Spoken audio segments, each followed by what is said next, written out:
예, 안녕하십니까. 강흥철입니다. 오늘은 신석기 시대에 관한 이야기를 하려고 합니다. 신석기 시대라는 거는 석기를 갈아서 도구를 만들기 시작한 시대인데 길게 보면 한 10,000년 전부터 시작이 됐어요. 그런데 그렇게 오랜 옛날 사람들의 삶의 모습이 우리하고 어떻게 비교가 될 것이냐. 그러니까 현대인의 삶과 이게 어떻게 비교 가능한, 그리고 우리가 그걸로 이제 교훈을 삼을 만한 일이 있을 것이냐.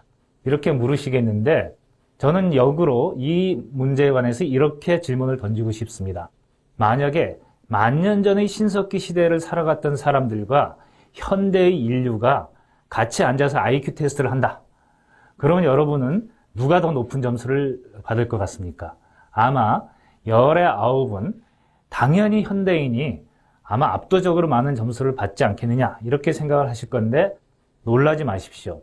고고학자들의 이야기를 들어보면은 신석기 시대 사람들과 현대인은 IQ 테스트에서 결코 차이가 나지 않을 것이다, 이렇게 말을 합니다. 물론 그 IQ 테스트의 지문은 서로 이해할 수 있는 언어로 표현돼야 되겠죠. 우리가 생활에서 부딪히는 문제를 해결하는 능력을 따져본다면은 그 신석기 시대의 인류보다 과연 낫다고 할 수 있을까요? 가령 스마트폰의 내비게이션을 사용하는 여러분이 별을 보고 길을 찾아가던 옛날 사람보다 더 똑똑하다고 생각합니까? 총균세라는 유명한 책을 써서 베스트셀러 저자가 된 제레드 다이아몬드 박사는 이미 오래전에 컴퓨터에 빠져있는 선진국 어린이들이 자기 또래들과의 놀이에 탐닉하면서 서로 문제를 해결하는 데 의견을 교환하는 원시적인 생활상을 이어가는 뉴기니 지방의 어린이들보다 지능 성장에 더 불리하다, 이런 진단을 내린 적이 있습니다. 고고학자들은 적어도 신석기 시대에 이르면은 인류는 두뇌의 능력에서 오늘날의 인류와 다를 바 없게 된다고 합니다. 다시 말해서 10,000년 전의 인류와 당신이 IQ 테스트를 해서 만약에 당신이 그들보다 낮은 점수를 받았다. 그러면 나는 바보가 아니냐, 이렇게 실망할 필요가 없다는 것입니다. 자, 그러면은 신석기 시대란 무엇인가 좀 더 자세하게 역사적으로 알아보겠습니다.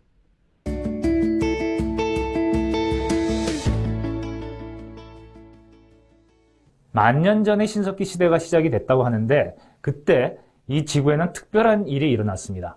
당시까지 지구는 아주 추운 빙하기였어요. 이 한반도에도 맘모스 같이 그 추운 지방이나 사는 동물들이 살고 그랬습니다. 그런데 이 빙하기가 바로 그때 막을 내렸습니다. 그리고 우리나라뿐만이 아니라 전 세계에서 동시에 새로운 생산 방식이 시작이 됐습니다. 그것이 바로 농경과 목축이라는, 즉 동식물을 직접 키워서 먹을거리를 마련하는 방식이 시작이 됐다는 건데, 그 이전까지, 즉 구석기 시대까지는 사냥과 채집에 의존하던 인류가 드디어 자기의 손으로 먹을 것을 직접 키워서 만들어내기 시작했던 겁니다. 이건 좀 시적으로 말하면 하느님만이 가지고 있던 생산의 비밀을 드디어 인류가 쟁취했다, 이렇게 말씀드릴 수 있겠습니다. 그런데 이러한 농경과 목축은 또 다른 의미에서 보면은 최초로 인류가 유전자 조작을 하기 시작한 것을 의미하기도 합니다. 이러한 농경과 목축을 통해서 인류는 살아있는 동식물들의 씨앗을 또는 이 종자들을 새롭게 변형시켜서 먹을거리를 만들어냈고, 그래서 이제 여기저기 떠돌아다니면서 사냥과 목축을 할 필요 없이 그냥 자기가 앉은 자리에서 먹을 것을 마련할 수 있기 때문에 정착 생활을 시작을 했습니다. 그러나 이것이 바로 인류에게 행복을 가져다 주지는 않았습니다. 만약에 한번 흉작이 들었다고 해보십시오. 예전에는 다른 곳에 가서 새로운 식물을 캐먹으면 됐는데, 이제는 같은 곳에 많은 사람이 모여 사니까 한꺼번에 많은 사람이 굶어 죽을 수도 있습니다. 또 전염병이 돈다고 생각해 보면은 지금과 같이 의학이 발달하지 않은 그때에는 많은 사람들이 한데 모여 살다가 빨리 전염병이 퍼지게 되고, 그래서 많은 사람이 죽을 수도 있었을 것입니다.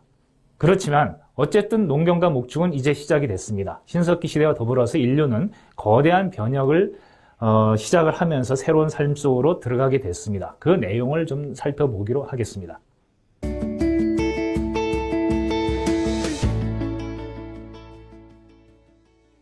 자, 신석기 혁명이란 것은 인류가 정착 생활을 하면서 두 가지 중요한 발명을 하게 된 것을 의미합니다.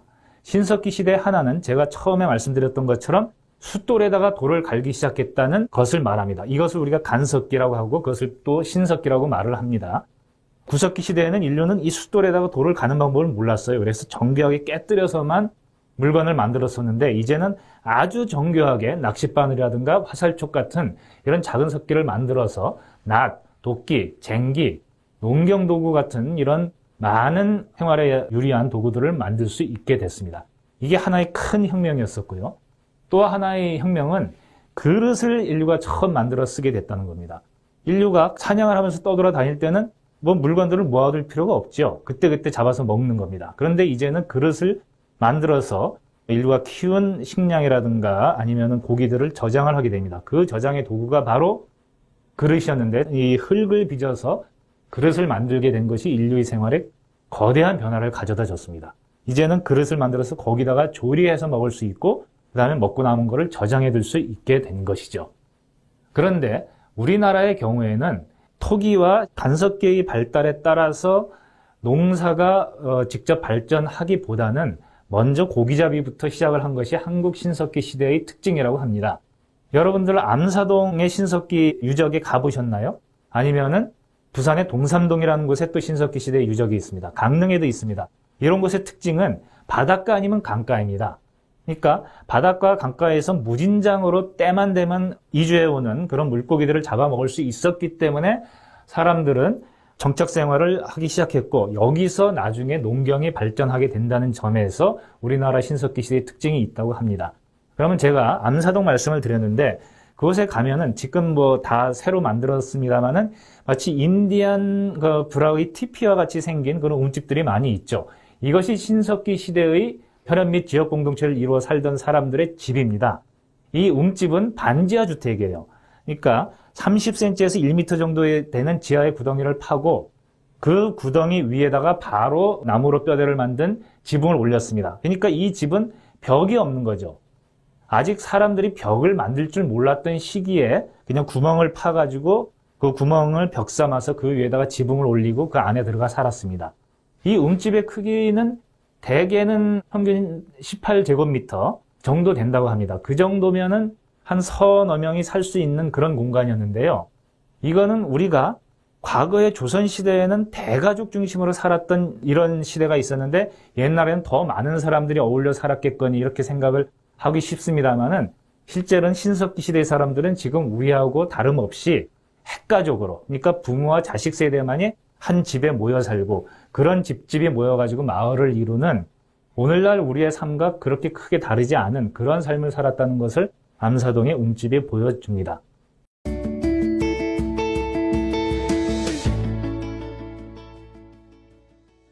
오늘날은 사유재산의 침해가 사회의 안정과 질서를 해칩니다. 남의 집에 들어가서 큰 물건을 값비싼 물건을 훔치는 사람들은 그 사회의 안정을 해치는 사람으로 간주가 되는데 신석기 시대는 거꾸로예요. 오히려 어떤 사람이 남들보다 더 많은 자기의 재산을 갖게 되면 이거는 사회 안전을 뒤흔드는 일로 간주가 됐습니다. 그러니까 무조건 다 함께 일하고 다 함께 공평하게 나눠야만 했습니다. 왜 이럴까요? 다 똑같이 가난하기 때문에 마을에서 생산한 거를 고루 나눠 갖지 않으면은 굶어 죽기에 딱 알맞은 그런 시기였기 때문입니다. 그러면은 그런 일들이 만약에 생기게 되면, 즉 어떤 집이 남의 집보다 더 많은 재산을 갖게 되는 일이 만약에 생긴다면 이 문제를 어떻게 풀었을까요? 아프리카의 한 마을에 지금도 전해지는 풍속이 그 문제의 해결점에 대한 우리의 궁금증을 해소해 줍니다. 이 마을 사람들은 지금도 연중에 어떤 날을 정해서 남보다 많은 재산을 갖게 된 사람들이 자기의 잉여 재산을 모아서 남들에게 음식을 만들어서 베푸는 그런 잔치를 합니다. 우리의 추석이나 서양의 추수감사제 등에도 사실은 이런 관습의 자취가 남아 있는데요. 이런 사회에서는 그런 방식의 축제를 통해 가지고 서로 계속 가지고 있는 것들을 균등하게 나누는 그런 메커니즘을 만들었다라고 할 수 있겠습니다. 이런 공유의 사회라고 해서 사람과 집단 간의 갈등이 없으라는 법이 없죠. 마을 안에서는 공유를 했지만 마을과 마을 사이에는 다툼이 있을 수 있습니다. 예컨대 암사동 사람들이 몰던 멧돼지가 마침 미사리로 넘어가서 그곳 사람에게 잡혔다. 그러면 이 멧돼지는 암사동 마을 사람들 것이겠습니까? 미사리 마을 사람들 것이겠습니까? 쫓아간 거는 우리 거니까 암사동 사람들은 자기들 거라 그러겠죠. 미사리 사람들은 자기들이 잡았으니까 자기 거라고 하겠죠. 이럴 때 이 문제는 시족회의에서, 즉 마을과 마을 사이의 공동회의에서 이 문제를 해결하는데 지금 에스키모라고 불리고 있는 미국 북쪽의 이누이트, 이 이누이트는 사람이란 뜻인데요. 이 공동체는 당시에 그런 갈등을 어떻게 해결했는지를 보여주는 좋은 관습이 남아 있습니다. 이 사람들은 모여서 노래를 부릅니다. 한쪽이 먼저 노래를 부르고 그게 끝나면 다른 쪽에서 노래를 부릅니다. 이 노래에는 별별 내용이 다 들어가요. 상대방을 비난하고 자기를 합리화하고 음탕하게 풍자를 하기도 하고 빈정거리고 또 상대방의 의도를 의도적으로 곡해하기도 하고 막 풍자를 넣어가지고 상대방을 신나게 비판을 합니다. 그러는 과정에서 이 노래를 부르다 보니까 카타르시스 효과가 나타나가지고 당사자들의 분도 풀리고 그 다음에 노래를 서로 열심히 부르다 보면은 제3자의 입장에 있는 사람들은 이 누가 조금 더 합리적인지가 이렇게 딱 드러나거든요. 그러면서 저절로 해결의 국면으로 접어드는 건데 신석기 시대의 법도 공권력도 없던 시대에 이렇게 현명하게 갈등을 조정하는 모습을 보면은 여러분들은 어떤 생각이 듭니까?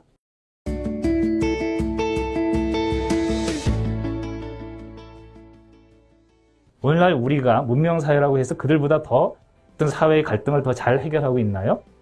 이런 점에서 또 보면은 그들이 과연 우리보다 더 IQ가 낮을 거라고 생각하시는 사람이 있다면은 그분은 좀 신석기 시대 공부를 다시 해야 되겠다. 이런 생각을 하면서 오늘 이야기를 마치도록 하겠습니다.